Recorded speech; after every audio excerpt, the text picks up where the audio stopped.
હનુમાનજી મંદિરની ડેરી પાસે જુગાર રમતા 4 ઇસમો ઝડપાયા. 31,500 નો મુદ્દામાલ જપ્ત, 4 વોન્ટેડ. બકરી ઈદના તહેવારને અનુસંધાને જંબુસર પોલીસ સ્ટેશનનો સ્ટાફ વિસ્તારમાં પેટ્રોલિંગમાં હતો. તે દરમિયાન મળેલી ચોક્કસ બાતમીના આધારે પોલીસે પ્રીતમ પાર્ક સોસાયટીની પાછળ હનુમાનજી મંદિરની ડેરી પાસે લીમડાના ઝાડ નીચે ખુલ્લી જગ્યામાં પત્તાપાના વડે જુગાર રમતા 4 ઇસમોને રંગે હાથ ઝડપી પાડ્યા છે.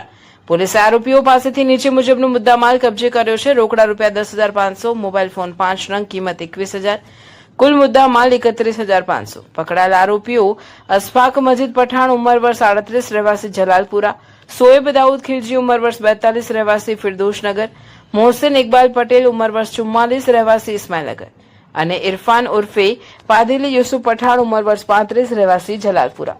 તમામ વ્યવસાય ડ્રાઇવિંગ સાથે સંકળાયેલા છે.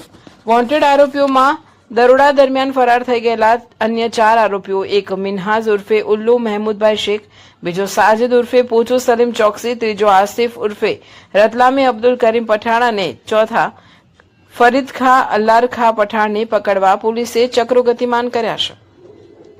કામગીરી કરનાર ટીમ વડોદરા વિભાગના આઈજી સંદીપસિંહ અને ભરૂચ એસપી અક્ષયરાજ મકવાણાની સૂચના તેમજ નાયબ પોલીસ અધિક્ષક ડોક્ટર એ.જે. સિસારા અને પીઆઈ પી.જે. ચુડાસમાના માર્ગદર્શન હેઠળ police sub inspector K B. Rathwa, ASI Rajendrasinh, police constable Umangbhai તથા પોલીસ સ્ટાફે આ સફળ કામગીરી પાર પાડી હતી.